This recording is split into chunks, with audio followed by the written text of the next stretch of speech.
Hello, everybody, and welcome to another SWC Season X new roster team interview. Today, I've got Highland Ravens representatives, Hurriwind and Venenu, who will be teaming up this year with, see if I can not mess this up, Haddix, Scream, Barracuda, and Mask will be the team. I got it.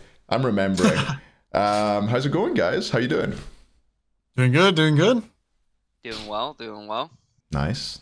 Glad to hear that you're doing well on a Monday afternoon. Perhaps the worst of days. I still think Tuesdays are worse, but I don't know. You guys probably don't have it as bad not being working in a traditional Monday to Friday job. Yeah, that's what I was gonna say.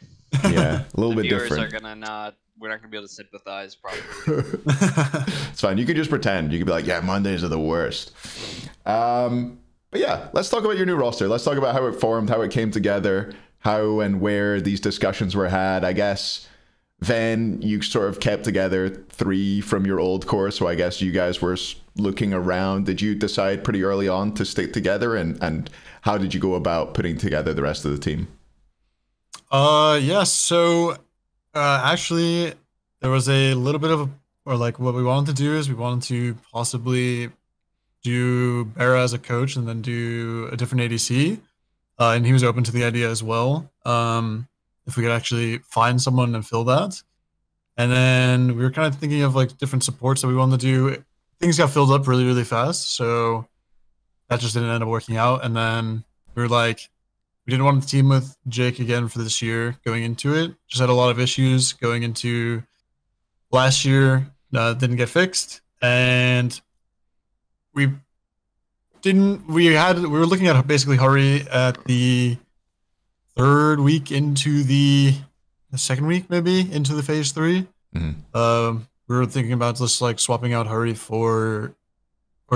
Jake for Hurry then, but Jake started improving on the stuff that he needed to improve on before, and then we were just like, okay, we're just gonna stick with it for the end of the year. And then just going into this year, we're just like, okay, we just need a fresh start with the support. Just feel like there's a hindrance there that's stopping just like a lot of things on the team. Mm-hmm. And then Hurry was our first option for it anyway, because we thought that he performed really well at the most recent event. And then also he's been like growing at a rapid pace. So it's definitely very impressive to see, and just kind of like a breath of fresh air kind of to like the role I think we needed pretty badly. And then for solo, we were actually looking at Haddix and Kana. Haddix was our top priority, but then if we couldn't get Haddix, if he stayed on Leviathans or something like that, we were looking at Kana pretty heavily. Mm-hmm. Pretty impressed by his play throughout the year, and him growing from LAN to LAN looks very, very good. He looked, personally, I think, better than a lot of the soul laners that are currently in the league. So yeah, and then we ended up getting Haddix. We went with Haddix. And then for jungle, we wanted to stay with Lass again. It just didn't end up working out that way, and some stuff happened there, and there was no like beef or anything because I still love that guy. Mm-hmm. But Scream approached and said that he was willing to join and play, and Scream is also willing to play with any of the solo options that we had, and then also Hurry, and we're all happy playing with him. Yeah, and then Mask, for example, he's just like fit our team really well. He was very like open to criticism of stuff that we needed at different times.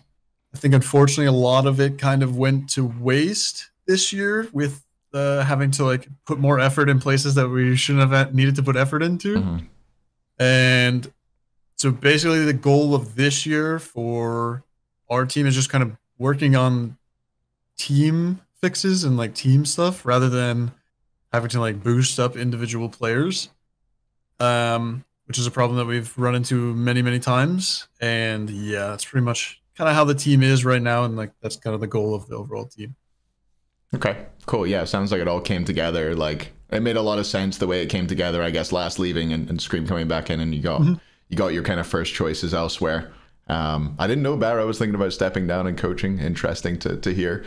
But I'm sure a lot of people he basically, that whole thing is that not that he didn't want to play, he just didn't want to basically hinder me potentially like winning worlds or hindering the team winning worlds and he would just coach instead and then get a different ADC if that's what we thought we would need. But obviously he still wanted to play. That was like main prio, but he didn't really want to play on a different team. So okay, cool. Yeah, it makes sense. Wanted to stick with comfort, and yeah, make sure he was in a good scrim environment, which I guess is a focus for you guys this year. Hurry, you got offered to buy this team. Was this kind of like was this what you were going for and what was happening, or were there any other rumbles in the roster apocalypse that you might end up elsewhere? Yes, well, some of the like lower teams, like people that aren't announced or in the play-ins, asked me about mid, but I really didn't want to play mid anymore. Like, a big part of swapping was that I just didn't like how mid played anymore, and I probably should have been a support in the first place. And it was something that, like, it was a painful year switching and learning more than I thought. I kind of overestimated my ability to swap quickly, but I already put in all the groundwork to be a support, and I think it's a role that's already like missing good players. So I think it just makes more sense to switch, and I'd rather have like taken any option to play support.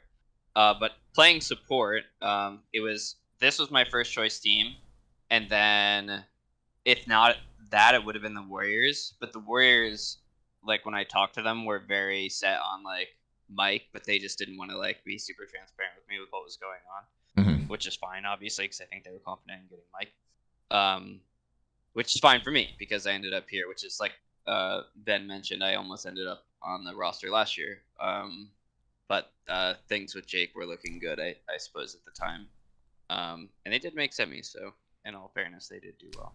Yeah, a good end to the year for sure for the Bulls last year. But with your year, it was a little bit of a more difficult end to the year and a difficult year in general, I suppose, with your role swap and with moving to the Scarabs. And then, although you did a great job on the desk at Worlds, I'm not sure that's how you wanted to attend. Do you want to talk us through a little bit of your year and how that was for you and how you ended up coming out of it in the end? Sure, it's a long year, but I'll try to like breeze through it really quick. We tried to make plans. We were the closest team. I had less than a month, maybe closer to an actual like a full month of like practice and support. Like practice, I'm not playing versus SPL teams because everyone's taking a break, right? So I'm not getting the best practice. And also like the meta's changing because it's the beginning of the year, and I'm trying to adapt to that too. We were the closest team to making it, and lost to what ended up being the Valkyries. We kind of had to take a risk on some of our roster, especially our jungler. You know, much love to Laconium, but he didn't necessarily work out. And so then eventually I was doing the minor league, and I played with players that were supposed to be like the next up and coming players, and they did not perform very well. But I had like a week with them or something. But we ended up for people who don't know or follow that, this was like so I was going to stream and do minor league, and then I was like, of course I'm just going to make the minor league. It was closest to making SPL of the teams that tried, that didn't make it. Then we ended up playing against Snatty's team for the qualifying game. And Snatty like did as much damage as my entire team combined as someone. and I had Heat on my team, and I think Heat's like a good player and everything, but that game, I mean, just got diffed really hard. There's no way I can stop. Like, by the time I see that guy, he's 5 levels on me. I don't know. I was playing Ganesha as well. But, anyway, so that was the start of my year. And then I got picked up on a minor league team, like, halfway through the year. We ended up doing really well. And then eventually stuff was going on with the Scarabs, and they replaced Bobby, and a lot of stuff was going on, as you know. And then we ended up winning against what was the worst team, Valkyries, which weren't the worst team when I joined, which was supposed to be us. So we had some improvements, but it was definitely like a huge uphill battle. And as a support, I feel like the biggest thing I could do is just kind of like lead the team or try to run the game through duo, which is basically what I tried to do first with Jarkor and then with Netroid. And we had some success, but obviously we didn't win a lot of games. So it was a tough year, but for where I joined, I'm happy to have joined when I did join. I didn't expect to be the top team instantly. I was obviously going to do my best to win every set, but it was all just part of the learning process for me. I'm happy that I got the opportunity to get back in the SPL and get like actual support practice in the Pro League. But I learned a lot, and I think without that experience and without the entire experience of this year, I don't think I would have ended up the same player. So I'm grateful for it, and I've ended up in a place I'm really happy to be. So long story short, rough year, but it's all worked out now. All's well that ends well, I suppose they say. They say that. I'm not sure it's true. But yeah, another one which I guess we should touch on this team is the return of Hedix to you and Barra, I guess, Ven, and Mask to an extent. You've teamed with him before. He ended up leaving last season to join the Leviathans. Was it Summer Split? Or the last phase three. Phase three. Okay. Can you talk a little bit about like how that went down and how your relationship is and that you're still cool with each other because you're teaming together again this year, right? Mm-hmm. Yeah. Yeah. So basically, I think phase 2 playoffs. Yeah. I'm not gonna get into all that stuff that happened behind the scenes, but it was rough going into that. That was still when there was like a little bit of like, obviously COVID still going on and stuff like that, but there was like a little bit of stuff that happened with like COVID going into that LAN event, and that restricted us from going into the studio, and all of us had to stay home besides Barra. And Barra was like on his way there. He was basically at the studio, and he would have been the only one playing from the studio, and he had to go back home. I mean, I'm not gonna make excuses or whatever. Just the whole scenario behind the scenes that happened there was just, it was bad. It was really bad and handled poorly. By not us, or by us, not, well, by one person, not, yeah. Anyway, and then, yeah, basically we lost to the Warriors at that point. I don't even think like that those games were terrible by us. Probably the worst we played it out of the 2 years, like the year and a half that we were together. And then, yeah, I mean, we were just like down there for like maybe like a week after that playoffs event or something. I mean, I knew something was going to happen. It was pretty obvious that there's going to be a change somewhere. So we're just kind of waiting for that to happen. Like Lass and I are just like downstairs, and Haddix just came down, which is awesome. I'm glad that he had like the confidence or whatever to just go in person and be like, yo, I'm leaving basically. I'm not joining the Leviathans. And we're like, yeah, that's fine. Like there's no hard feelings there or whatever. And he was like, I still love you guys. You guys are my boys and everything. You got me into the SPL and everything. And like, I have the most respect for you and all that. There's no like bad blood there. I never hated the guy or anything like that. He never hated us. And, yeah, and that basically just started the search for that, and you know that all happened and yada yada yada. And then this year, personally, I just rate Haddix as the best tank player in the league. I think a lot of people do rate him, like players that is, as the best tank player. And when he was with us, I think it worked out really well, and he fits something that we needed as a team that not too many other players could fit. And then we also thought that it would be really good for Hurry to learn off of like one of the best tank players and like kind of just like grow off of that. But like instead of like asking all like or like learning or like getting like resources dumped, like so far I think Hurry has like shown that he can learn off of other people and just like really just grow off of like the knowledge that's given and like shown, which is really good for us. And then I think Haddix is like really good at helping people and teaching people and stuff if need be.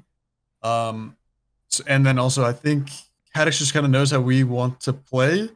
And also I think he got a lot of knowledge from joining Leviathans that could be really helpful as well. Like coming back into our team and stuff like that. And so, yeah, we just really want to team with him once again. And then, yeah, it just ended up working out that way. And I think it's beneficial for our whole team to have that happen and stuff like that. And of course, yeah, there's no bad blood or anything like that between us. And yeah. Cool, nice. Yeah, it was just sort of he got an opportunity to go to a team that was performing better at the time, and that's how it went.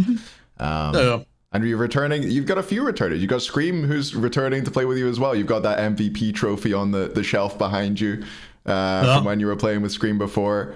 That's got to feel pretty good, right? Joining back up with the jungler you won Worlds with.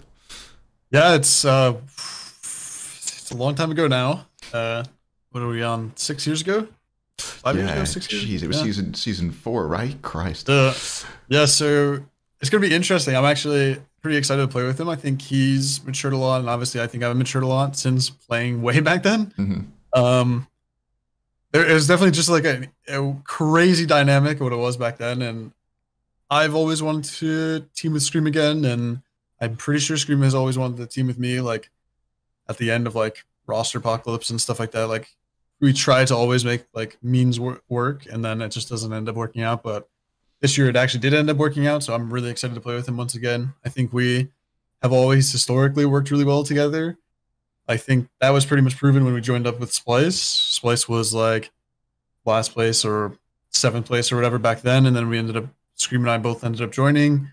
And then we went instantly to top 2 and everything like that, and then got second at the Masters or something like that. So that was really nice. It was really fun playing with him again back then.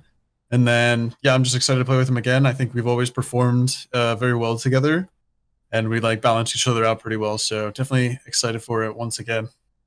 Awesome. Yeah, makes sense. Speaking of being together a little bit, I mean, I think you guys both kind of stay in your own places just now, separate from each other. What's the housing situation looking like for your team this year? Or I guess Barra has his own place, right? I don't know what the situation is with the rest of you, though. Could you go over that quickly?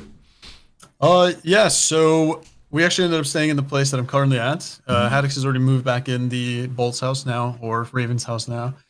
And then, yeah, so pretty much we just have like this house. It's a bigger house. It's like a 5-bedroom house.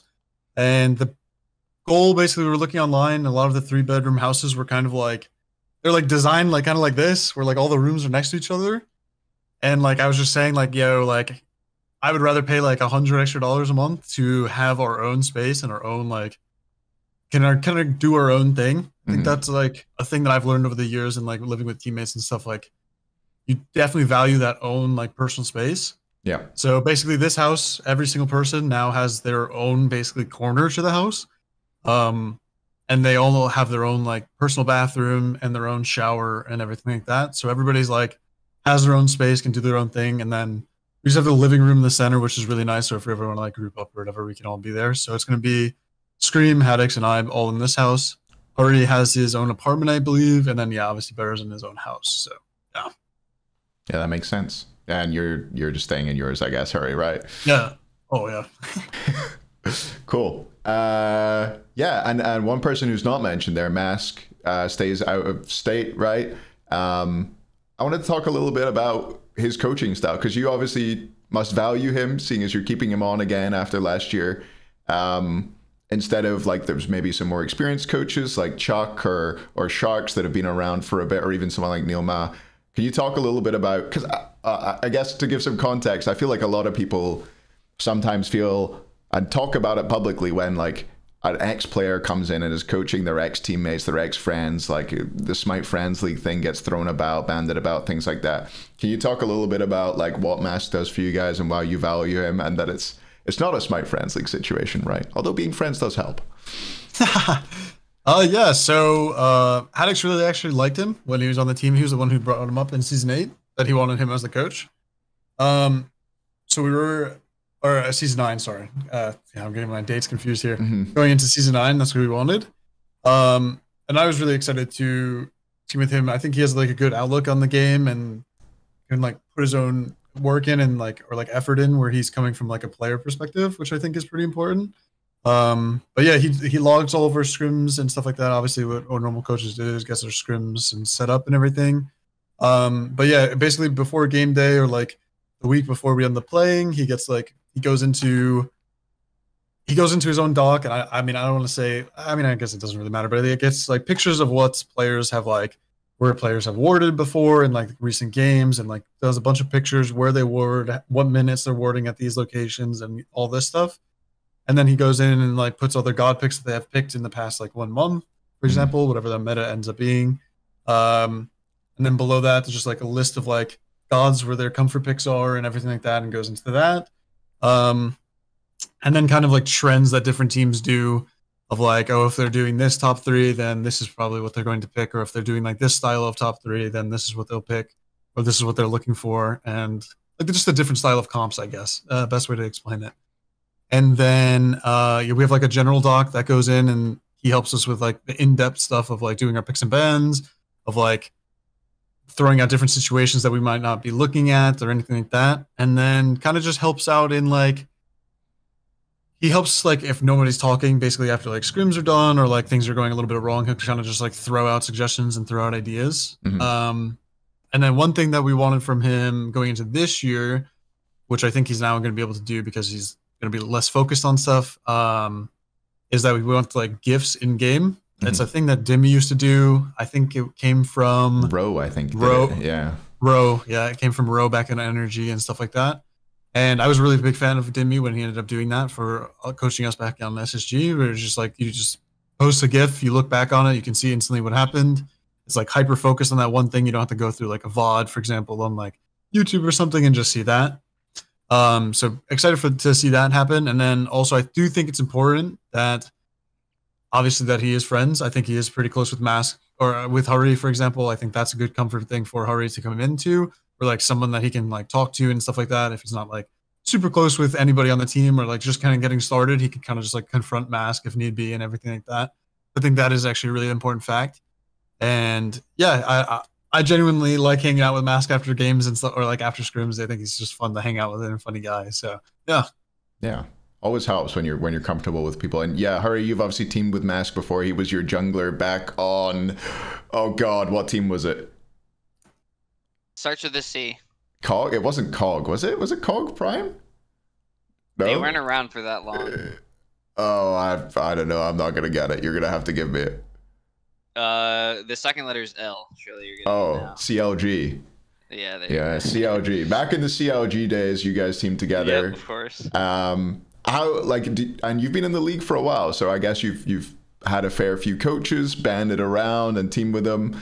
Like, how do you feel about Mask stepping into that role? Is it something that you would have thought you would have done when you team with him? And like, just what are your thoughts on what makes an effective coach in general? Yeah, so just to start with the last question, an effective coach to me is someone who has either a lot of experience coaching or experience playing to some extent. And then just someone who's like composed and kind of just does the things that the players need from them, which usually isn't a lot, which is why I think there's that like stigma that coaches are usually just the friends of the players. But in my opinion, if the coach isn't the friend of the players, they probably like should be at some point. Like Smite isn't like a football coach, right? It's not like someone who's gonna tell you when to show up and what to do and be hard on you when you mess up. Usually the players keep each other accountable, and the coach is just kind of there as a third voice to like break up arguments and also just like present information in a way that makes learning for us easier. So basically all the things that Ben listed is kind of covering that. And then oh no, about we're fine. I think I lagged for a second, but it's all good. Keep going. It might be me. But yeah, so Mask kind of checks all the boxes, long story short. And I do know him, and I've known him and like been in a friend group with him for a long time. And when he was a player, he would definitely get like a little like emotional when things weren't going like super well. And a lot of players are like that. I mean, I could certainly be like that sometimes too. But as a coach, you can kind of distance yourself from it, as I'm sure you know. And he's a very like collected person. Especially when he's not like actively playing, and he's very reasonable, and that's something that I value highly. So I'm more than happy to take him, especially since they were so happy with him last year. Yeah, I think that's the best way to judge a coach. You know, it's hard to look from the outside in and say, you know, this person's good, this person's bad. But when you see players want to stick with somebody, you've got to think they're doing something right. But what you're not sticking with, great segue, Paul, good job, is the Olympus Bolts name. You're getting away from that. You kept 3 members of the Bolts from last year, 4 if you count Haddix, actually, and you're switching over from the Bolts to the Highland Ravens. Do you want to talk a little bit about that decision? I guess mostly to Ven, but Hurry, have you got any thoughts as well? Feel free to add them on. Yeah, so yeah, we've had that name for 2 years going in. I think we created a good brand around it and everything like that. And I think we, you know, obviously Bear and I were talking about it, and I think it's just good. It would be good to keep the name basically for just the purpose of kind of like just like keeping the fan base, but the general gist of it is like that the like name doesn't really bring any value to us besides like it just has that fan base with it. Mm-hmm. But obviously like all the funny things that we've done over the years and stuff like that. Like we've done a bunch of stupid stuff with like the Bolts costume and stuff like that. And yeah. What are you gonna do with that tracksuit? Yeah, no, it's in the closet, that's for sure. But yeah, no, and then we ended up on like semis, and we ended up losing on semis, but getting third, fourth at Worlds, and obviously a lot of the players that were a part of the team beforehand are leaving and everything like that. So I think it's just like a good thing to kind of retire the name for us. I think we like left it where we wanted to be. We achieved a lot as a team. I mean, throughout season 8, we were top 2 in the phases. We just didn't perform at events, and then we were top 2 again going into this year. In season 9, we were just going into it, and we didn't perform in the events once again. And then the phase 3 thing, obviously, like Baskin was just catching up to speed. We had to like get used to him again, and yada yada yada. And then we ended up 3rd, 4th at Worlds, so happy with that performance. And I think it's just a good thing to retire it.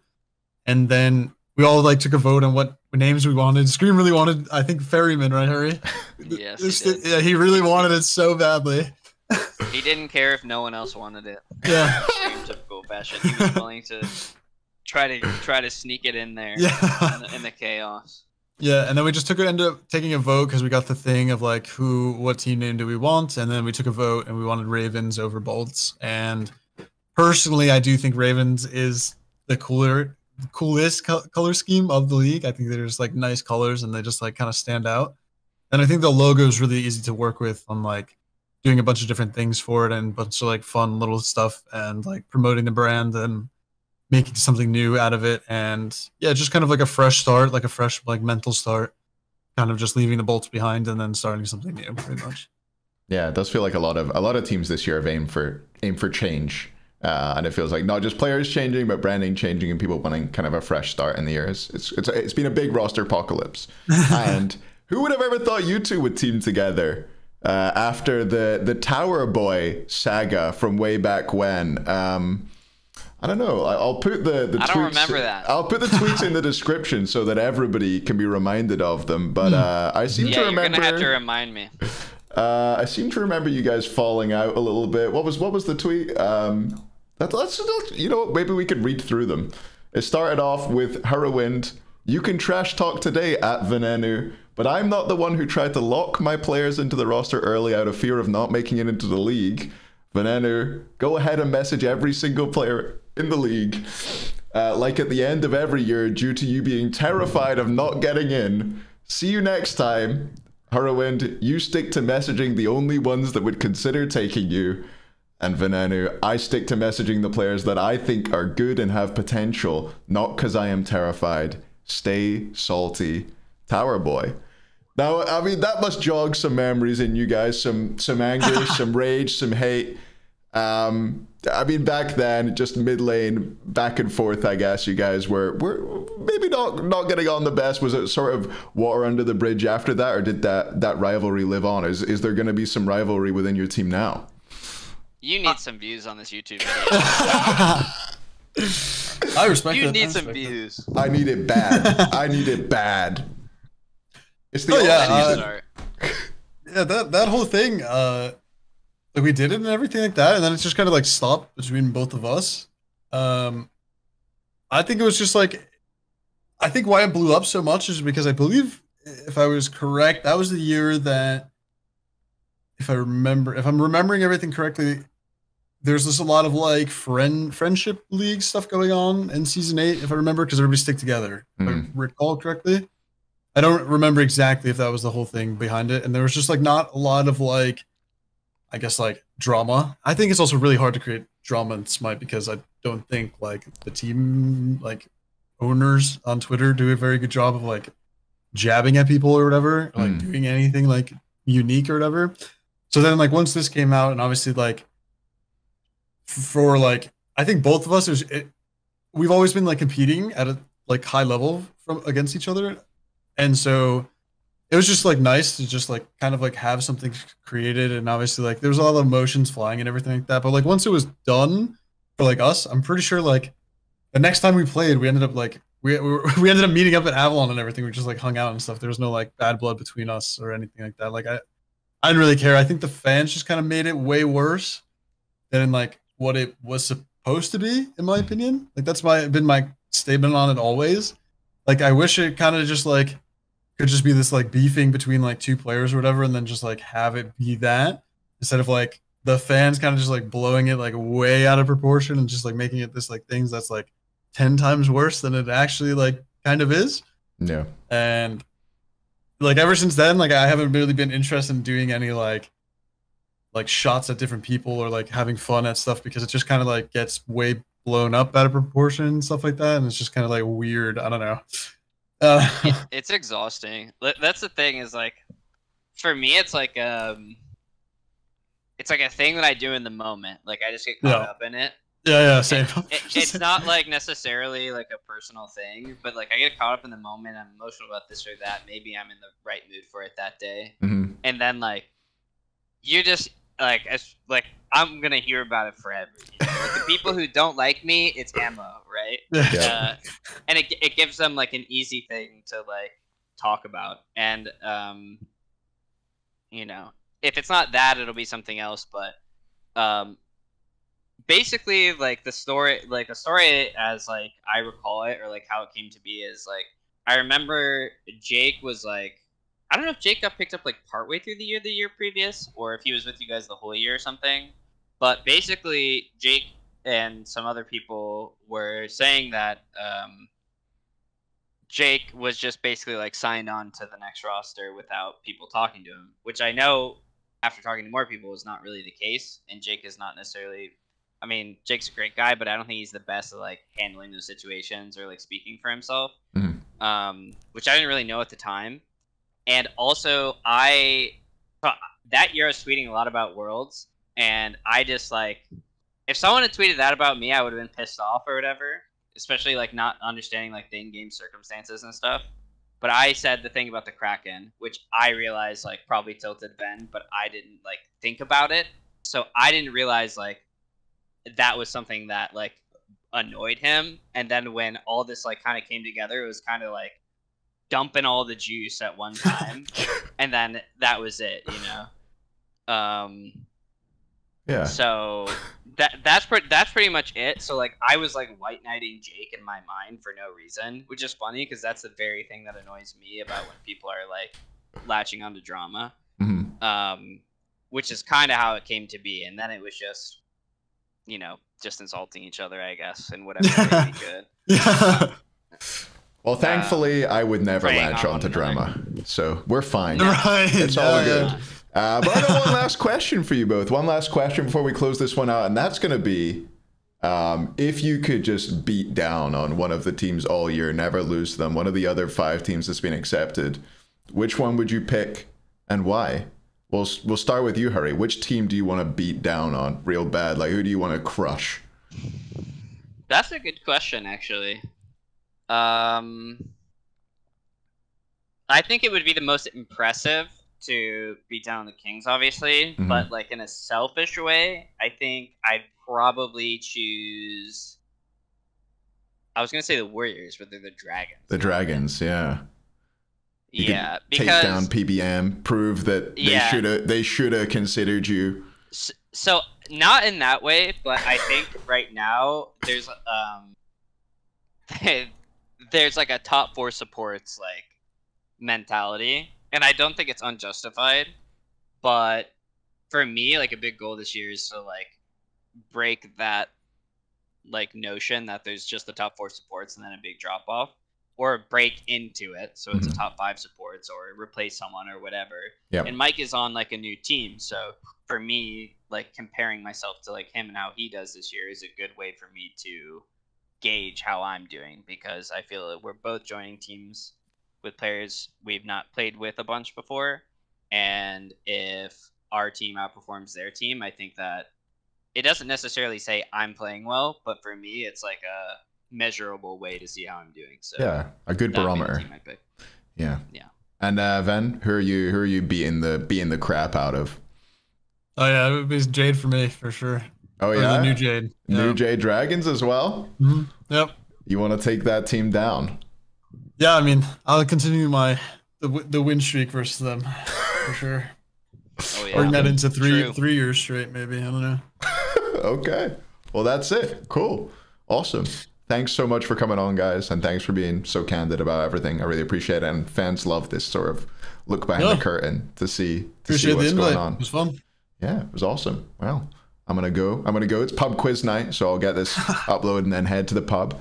So yeah, thanks everybody for watching. Like, subscribe, go follow these guys on Twitter, on Twitch, on YouTube, wherever they're putting content out. We'll see. And yeah, bye. Love you. Bye. Bye.